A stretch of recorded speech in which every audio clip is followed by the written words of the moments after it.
Muy bien, mis queridos alumnos, muy buenos días. El día de hoy nuevamente nos reunimos para hablar del mundo fascinante de la literatura. Ya hemos dicho que la literatura es la oportunidad para conocer a estos grandes escritores que vivieron, escribieron en su época. ¿Pero por qué? Para saber cómo fue el pensamiento de las personas de la época. Por ejemplo, el día de hoy te vas a enterar, mis queridos alumnos, de que esto de las pandemias no es nuevo. Esto ya se dio miles de años atrás. Y eso el día de hoy lo vamos a saber.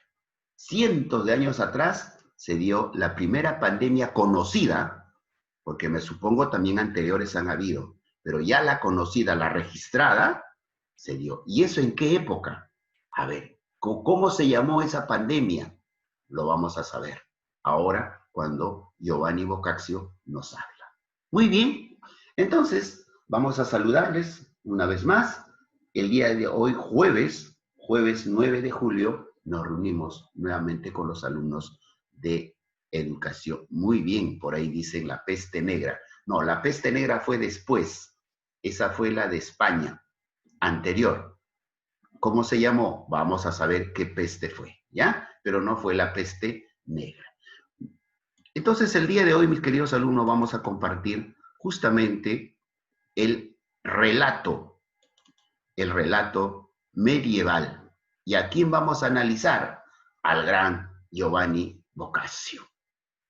Y el gran Giovanni Boccaccio, como quiera decirlo, escribió un hermoso libro que se llama El Decamerón. Pero el Decamerón fue infinidad de cuentos, que es lo que la vamos a ir esgruñando el día de hoy cada uno de ellos. O sea, ¿a qué se refirió esto de lo que fue el Decamerón? Muy bien, ahí está el gran Giovanni Boccaccio. Miren, lo están apreciando y siempre, si usted se ha dado cuenta, está acompañado con ¿qué? ¿Qué lleva en la cabeza? ¿Un aro de flores? Ya, puede ser un aro de flores, una corona. ¿Sabe qué cosa es, mis queridos alumnos? Lo que está llevando en la cabeza es laurel. Laurel. Entonces, en la época, ponerse los laureles en la cabeza te distinguía, te hacía que tú eras un pensador, un intelectual. Por eso pues también Dante Alighieri usaba o se puso, ¿se acuerdan? Esto de lo que se llama como una especie de corona de laureles. Entonces, el laurel anteriormente significaba ello, mis queridos alumnos. Significaba capacidad, intelectualidad, ¿no? Sabiduría. Y ahí está Giovanni Boccaccio, pues, en esta fotografía, en esta fotografía. ¿Será fotografía o qué será? Retrato. Un retrato. ¿Será retrato, pero a través de qué? Pintura. Muy Mármol. bien, muy bien. Es un retrato hecho a pintura. ¿Por qué todavía no había una fotografía como la que ahora pues nosotros agarramos nuestra camarita y nos Porque en tomamos? ese tiempo no existía. Muy Tecnología. bien, porque todavía no se inventó la fotografía. La fotografía se inventó finalizando el siglo XIX, sí, XIX, no, a mediados del siglo XIX se inventó la fotografía. A partir de allí. Pero antes era a través de pintura, de pinturas o dibujos. Y anterior a ello, ¿con qué crees que se hacía? Con mármol o piedra, ¿no? Como ya lo hemos visto anteriormente. Pero ya a partir de la Edad Media ya apareció la pintura, ya se descubrió la pintura. Entonces a través de lienzos, así se llama, ¿no? No es cuadro, no se llama cuadro, sino lienzos, lienzos es el término correcto, allí se plasmaba, allí se dibujaba y luego se pintaba los retratos de estos grandes hombres. Y ahí está el gran Giovanni Boccaccio. Muy bien, Les decía hace un momento, a Giovanni Boccaccio se le conoce por este gran libro que escribió, el Decamerón. El Decamerón. Es un libro constituido por 100 cuentos. Ahí está. Ojo, cruce, pare, tre. Puede ser pregunta de examen. Cuando yo te diga cuántos libros o cuántos cuentos, perdón, cuántos cuentos tiene el libro El Decamerón, usted me va a decir 100 cuentos. Entonces, en este hermoso libro que usted ve aquí, allí hay 100 cuentos, ¿ya? Y cada uno, pero ojo, más adelante vamos a ver qué cosa, cuáles serán los temas de estos 100 cuentos. ¿Quiénes serán los personajes de estos 100 cuentos? No van a ser pues nombres específicamente, sino los personajes van a ser, por ejemplo, el dolor, la tristeza y lo que vamos a ir analizando. Y aquí, por ejemplo, tienen el empastado ya moderno, el empastado moderno de la obra de Giovanni Boccaccio como Decamerón.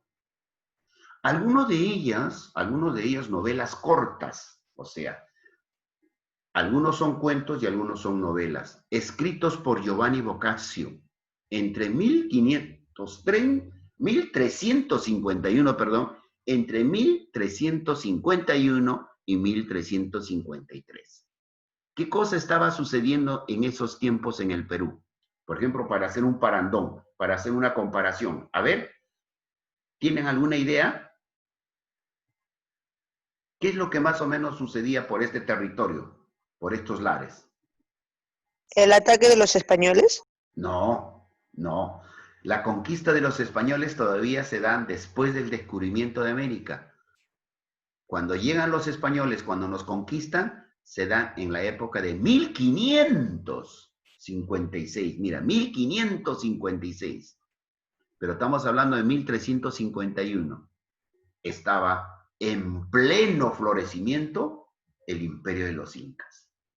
Mientras que en este lado se estaba desarrollando el imperio de los incas, al otro lado, en Europa, se estaba desarrollando estas grandes, ya la literatura, la escritura, o sea, la Edad Media.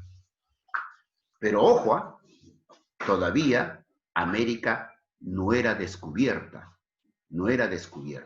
porque el descubrimiento de América se da en 1492, con la llegada de Colón, casi a 200 siglos de lo que estamos hablando, miren. Estaríamos contando 200 años, estamos esperando 2 siglos. Entonces, más o menos te pongo y te digo esto para que te ubiques en el tiempo, ¿ya? Mientras que en Europa ya se estaba desarrollando todo esto, nosotros aquí en este lado se estaba dando el imperio de los incas. Entonces, entre 1351 y 1353 se escribe esta gran obra o este gran libro llamado El Decamerón, donde se desarrollan 3 temas principales. Ojo, cruce, pare, tre, que puede ser también pregunta de examen. Te digo yo, por ejemplo, ¿cuáles fueron los temas principales del libro El Decamerón? Fueron el amor, la inteligencia humana La fortuna. y la fortuna. O sea, el amor siempre presente. Y ahí, por ejemplo, en el Decamerón vamos a ir analizando a ver en qué parte de los cuentos aparece el amor. Pero también la inteligencia humana. Acuérdate que estamos en un proceso en la que el hombre va descubriendo situaciones, ¿no? Aportes para lo que va a ser la humanidad, pero también habla de la fortuna, o sea, la suerte, ¿no? Aunque eso no existe, pero también en la mente de los humanos siempre está eso. A veces, uy, ojalá me vaya bien hoy, ojalá tenga suerte, ¿no? Siempre está presente. Entonces, en esto también está presente lo que se llama la fortuna. Y ahí está, en sus 3 formas presentes, el gran Giovanni Boccaccio. También le han hecho una estatua al gran Giovanni Boccaccio, ¿no? En la estatua y en la primera aparecen con sus grandes laureles. Ya te dije qué cosa significaba los laureles. Era sinónimo de sabiduría, sinónimo de intelectualidad. Y simplemente en la parte central lo tenemos ya al Giovanni Boccaccio, más o menos como era. Nació en 1313. No se sabe exactamente en qué parte de Italia. Te quiero explicar, mis queridos alumnos, de que Italia como tal todavía no existía. Lo que existía eran provincias, eran lugares que después se unen y se convierte recién en lo que ahora conocemos como Italia. ¿Ya? Por ejemplo, estaba Florencia, estaba Nápoles, estaba Lacio, estaba la misma Roma pero ya en decadencia, o sea, antes eran provincias separadas, pero después se juntan. Entonces, no se sabe exactamente en qué parte de Italia ha nacido nuestro Giovanni Boccaccio. Se sabe que su infancia, sí, de su infancia se sabe, que transcurrió en Florencia. Imagínate, tuvo la suerte de que su infancia desarrolló en Florencia, porque Florencia, en ese entonces, mis queridos alumnos, era la capital de todos estos conocimientos, de la reunión de grandes artistas, de grandes literatos, de grandes pensadores, Florencia. Y Florencia está al norte de Italia, ya está al norte de Roma, al norte de Italia. Conoció a una dama napolitana, ya ves, si hablamos de napolitana, estamos hablando de Nápoles. Conoció a una dama napolitana de la que se enamoró apasionadamente, a la que inmortalizó con el nombre de Fiammetta, o sea, en castellano es llamita, pero no la llamita del auquénido, porque pues ellos ni en sueño iban a conocer este animalito, porque este animalito es oriundo de nuestra región, sino llamita era por el fuego, por el fuego. También sinónimo de fuego es, ¿qué cosa? Llama, ¿verdad? Entonces, a la quien se enamoró, Fiammetta la llamó. Le puse el nombre de Fiammetta, eso está en italiano, pero en español es llamita. Si ustedes se están dando cuenta, mis alumnos, de que, mis queridos jóvenes, de que siempre los escritores siempre tenían una musa, una inspiración, ¿no? Por ejemplo, Dante Alighieri, ¿quién fue su musa? ¿Quién fue su inspiración? A ver, ¿quién me responde?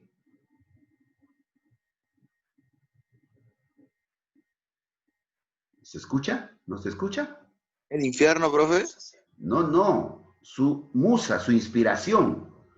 Si acá estamos hablando de Giovanni Boccaccio, su inspiración del quien se ¿Llamita? enamoró. ¿Perdón?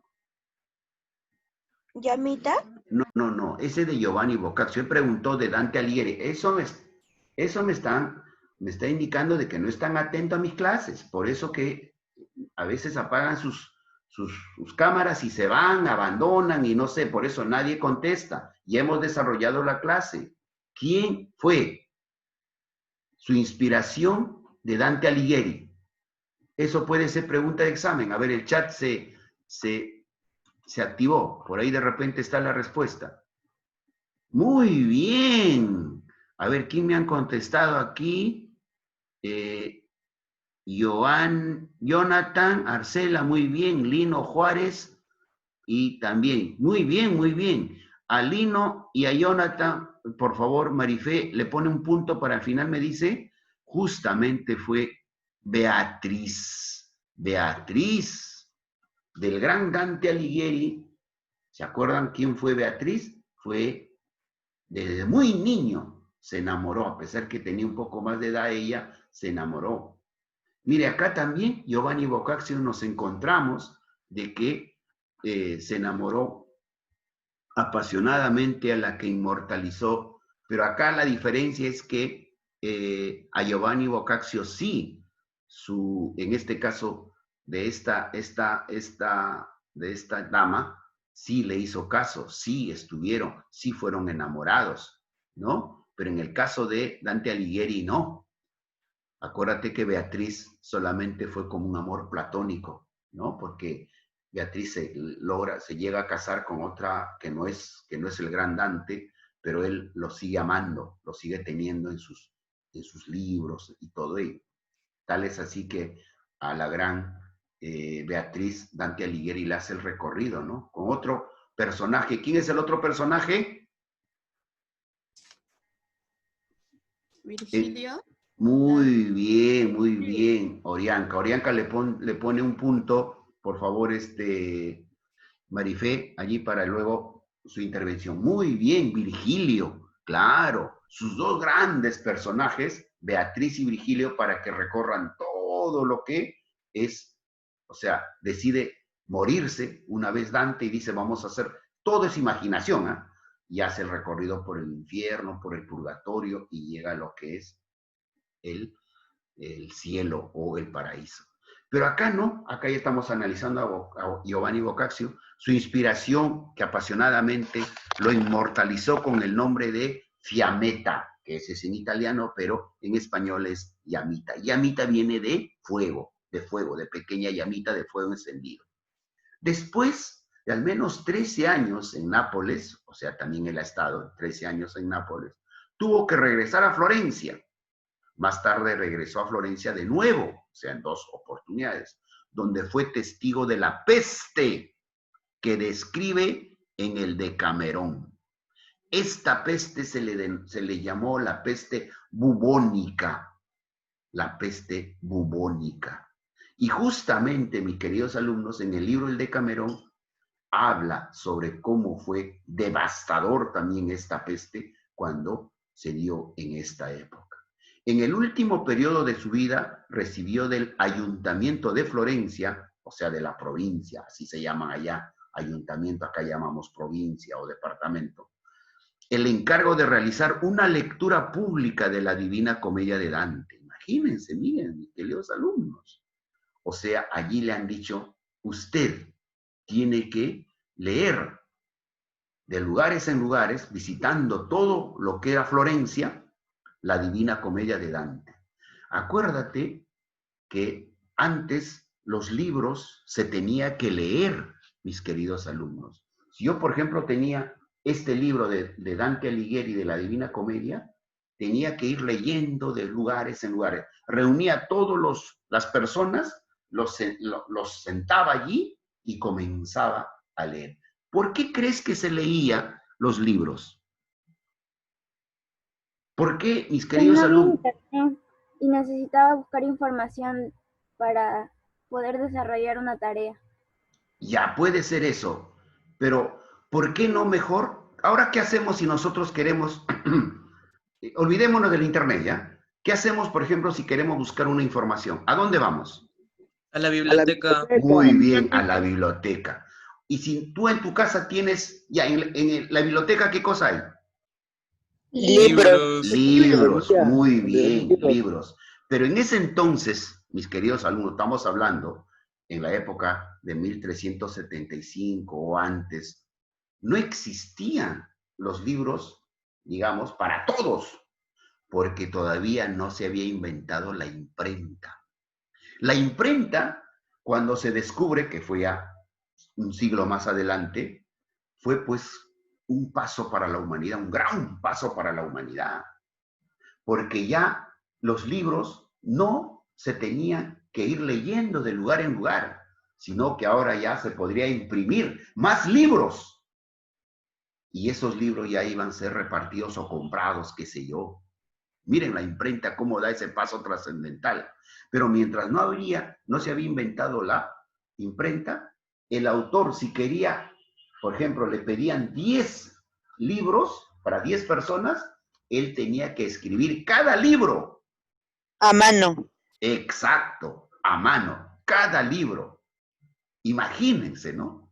Por eso entonces, ¿qué le dice? Le dan un encargo al gran Giovanni Boccaccio, le dice, vaya usted a Florencia y encárguese de dar la lectura pública de la Divina Comedia. Y él entonces, y acá le sucede una cosa, miren, ¿no? Y es lo que de repente por eso ahora les pido a ustedes, que no lo hagan, ¿no? Pero ¿por qué no lo hagan? Ahora te voy a hacer una comparación. Dice, en el último periodo de su vida recibió del Ayuntamiento de Florencia el encargo de realizar una lectura pública de la Divina Comedia de Dante, que no pudo concluir a causa de la enfermedad que le causó la muerte en 1375. ¿Qué le pasó a Giovanni Boccaccio? Tuvo una enfermedad que le causó la muerte. No, no. ¿Cuál sería la lógica? La peste bubónica lo mató. Muy bien, Marifé, muy bien los demás. Le dio la peste bubónica, se contagió, mis queridos alumnos. Y en 1375 muere, víctima de la enfermedad de la peste bubónica. ¿Se dan cuenta? Miren, entonces tú ya te estás imaginando de que esto de las pandemias no es nuevo. Ya la humanidad, muchísimo, pero la primera la que la historia registra fue en la Edad Media, más o menos entre los años 1360, 1390. Mira cuántos años, millones de personas murieron en esa época. Estamos hablando de la Edad Media, miren, o sea, no es nuevo, mis queridos alumnos. Después ya vienen otras pestes, ¿no? Pero acá fue la peste bubónica, la peste bubónica. Decían mucho, la razón era del perro y de estas cosas, ¿no? De los animales, siempre se dice de ello, pero a veces se queda en eso, pero se le denominó como la peste bubónica. Dicen del perro a través también de los roedores, especialmente la rata o el ratón, en la que hace que se contagiaban, porque el ratón pues transmite a través de los lugares donde van entrando, van comiendo, entonces van dejando y hacía el contagio de la peste bubónica. ¿Sí? Por eso, mis queridos alumnos, no me cansaré de decirle, y ustedes siempre tienen que tener presente, por favor, ¿por qué estudiamos siempre a los literatos? ¿Por qué la literatura es importante? Porque a través de estos hombres, nosotros nos enteramos, sabemos de cómo fue la vida en las épocas. Ya, por ejemplo, el día de hoy, ya sabemos de que la peste no es nueva, o las pandemias no es nueva, sino que ya, por ejemplo, en la Edad Media, entre estos años, ya existía lo que se llamaba la peste bubónica, que se comenzó a irradiar en toda Europa, que era el mundo, pues, de ese entonces, ¿no? Todo, y se contagiaba, y millones de personas murieron. Imagínense, en ese entonces todavía se consideraba castigo de Dios, castigo divino, no, no. A veces, pues, el hombre mismo hace situaciones y cosas, maniobra la naturaleza y no sabe con lo que se encuentra. No sabemos, o es propio de, en este caso fue la peste bubónica, fue una bacteria, ¿no? Una bacteria que es diferente a un virus, ya es otro día lo vamos a conversar. Diferencia entre una bacteria y un virus, diferentes, son diferentes. Si tú no sabías, todos nosotros tenemos bacterias, todos, hasta el más aseadito, el más limpiacito, también tenemos bacterias. Lo que sí nos contagia, los que nos ingresa son los virus. Pero eso es debate de otro día, ¿ya? Pero hoy día vamos a conversar y usted me dice, profe, a ver, aclaran eso otro día, lo hacemos. Pero estamos dentro de nuestro amigo Giovanni Boccaccio. Muy bien. Entonces, el día de hoy ya nos enteramos de que existe o existió ya esta gran peste que arrasó en la Edad Media. Más o menos aquí les muestro cómo era la vida en la época, ¿no? Ahí están la construcción de casas, de ayuntamientos. Ya no había lo que se llamaba, pues, estas grandes construcciones en Roma, ¿no? En la Edad Media ya comienzan a surgir algunos castillos, ¿no? Y los que vivían fuera de ellas eran comarcas. A ver, la obra de Boccaccio se enmarca en la transición entre la Edad Media y el Renacimiento. Justamente, él, cuando comienza a escribir, ya se estaba dando ciertos cambios para entrar a otro nuevo movimiento, a una nueva etapa, una nueva era, que se le conoció como renacentismo. Entonces, él ahí está, en la transición, en los inicios de lo que iba, en el término de la Edad Media y en el inicio de un nuevo movimiento llamado Renacimiento. Sí, Rodrigo Reina, dígame usted. Profe, la foto que está abajo, ¿ese es el Coliseo? No, no. Ah, muy bien, hijo, muy bien tu pregunta. Es una pintura. ¿Por quién fue hecho? Por el gran Miguel Ángel. Esto de aquí, alumnos, es una pintura hecha por el gran pintor Miguel Ángel. Esto de aquí es el techo de una capilla o de una iglesia, ¿ya? Pero capilla se le llama, porque esto está en la capilla de la Sixtina, actualmente en Roma.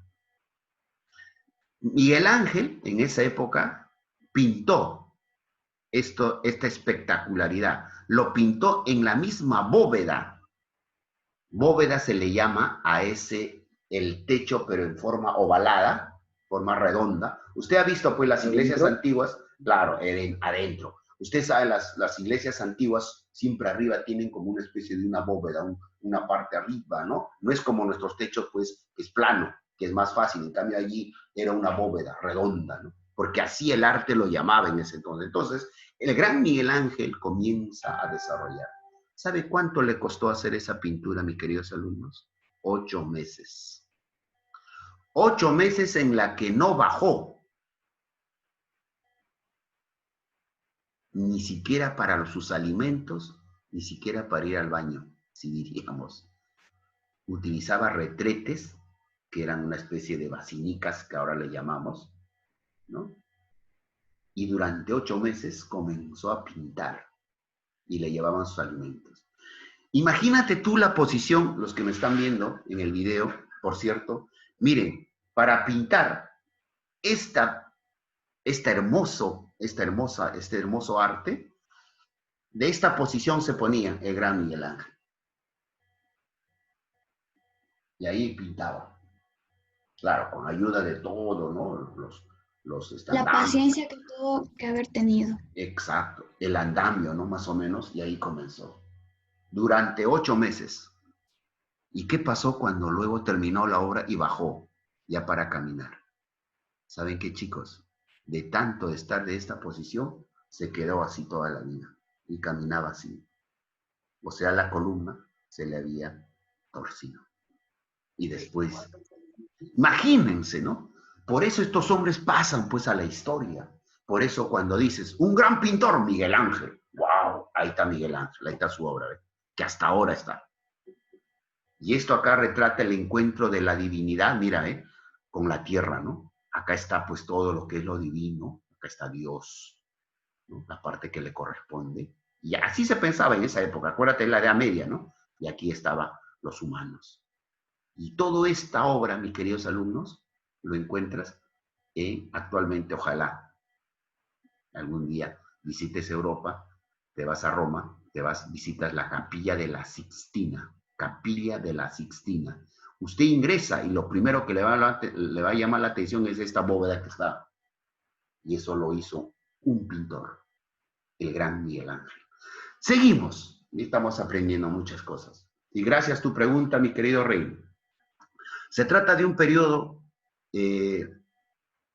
la obra de Boccaccio se enmarca en la transición entre la Edad Media y el Renacimiento. Se trata de un periodo de enorme riqueza artística. Claro, mira, bastante arte se desarrollaba. Y literaria, aparecen muchas obras, y ahí está Giovanni Boccaccio, cuyos representantes principales son Dante, ya lo vimos, Dante Alighieri, Francesco Petrarca y el gran Giovanni Boccaccio.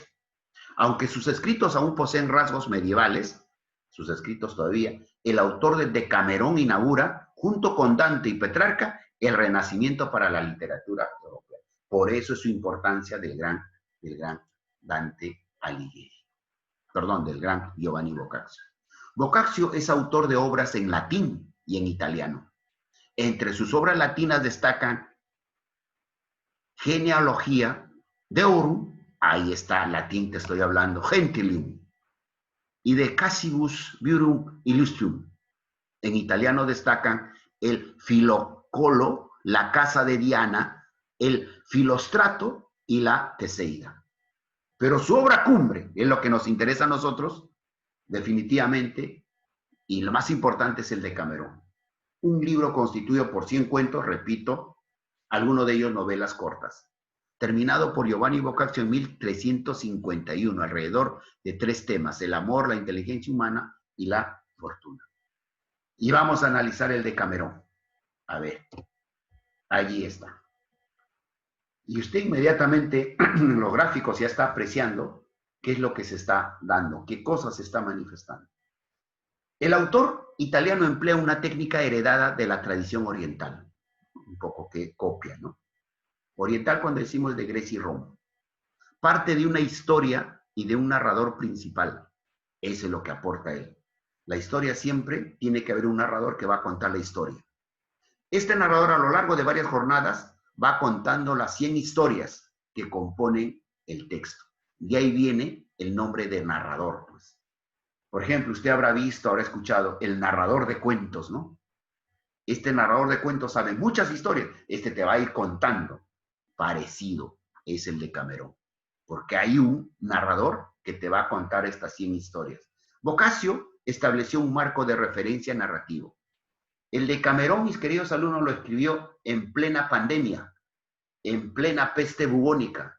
Él encerrado aprovechó a escribir sus 100 historias. Y aquí está, mira lo que les decía hace un momento, mis queridos alumnos. Así la gente se reunía y aquí ella está explicando, está contando la historia. Y todos están escuchando y ella está explicando o leyendo la historia. Así se transmitía antes la literatura, mis queridos alumnos, porque no existía la imprenta. Cuando ya aparece la imprenta, como usted está viendo aquí, ya es un libro en la que nos va a llegar a nuestras manos desde cualquier parte del mundo. Imagínense. Por eso la imprenta marcó una época. Y otra forma, mira, es lo que en la clase pasada, las clases pasadas les decía, quiénes eran los jarchas, ¿no? Quiénes eran los provenzales. Por ejemplo, acá tenemos a dos personas con sus instrumentos cantando. Ojo, ahora se declama la poesía, los poemas se declaman, pero antes se cantaba y siempre iban acompañados con instrumentos. Y aquí tenemos, miren, los instrumentos. Y ellos o ellas, las damiselas de esa época, escuchando, que así se trasladaba, así se hacía lo que eran los famosos trovadores. En este caso eran trovadores que llevaban la poesía. La obra se inicia con una descripción. Ahí está, ¿ve? ¿De qué trata el Decamerón? La obra se inicia con una descripción de la peste bubónica, la epidemia que golpeó Florencia en 1348. Si tú quieres datos más específicos, dirás que la primera epidemia registrada por la historia se da con la peste bubónica en la Edad Media, en el año de 1348. Argumento que da ocasión a que un grupo de 7 jóvenes, mujeres y 3 hombres, entonces cuando yo te pregunte, te diga en las actividades finales que hay una tareita, ¿quiénes serán los personajes? 7 jóvenes mujeres y 3 hombres, que huyen de la plaga, se refugian en una villa en las afueras de Florencia. Ojo, está contando ya el gran Giovanni Boccaccio cómo comienza esta la historia. Para pasar el tiempo, cuentan historias. Cada día uno de los jóvenes es nombrado rey de los demás, con el encargo de organizar las narraciones. De este modo, cada miembro del grupo cuenta una historia por cada una de las 10 jornadas que pasan en la vida. Entonces, ellos son los que están desarrollando. ¿Qué repercusión tuvo esta obra, mis queridos alumnos? El Decamerón rompió con la tradición literaria y por primera vez en la Edad Media, Boccaccio presentó al hombre como artífice de su destino. Acuérdate que en la Edad Media todo estaba basado ¿en quién? ¿En quién? Estaba basado en Dios. ¿En la peste? No, estaba basado en Dios. Todo estaba basado en Dios. Pero ahora el Decamerón dice, vamos a olvidarnos un ratito, pero ahora es el hombre el que va a estar. Entonces, por primera vez, Giovanni Boccaccio, en sus obras, habla del hombre ya como tal. Dice, como artífice de su destino, más que como un ser a merced de la gracia divina.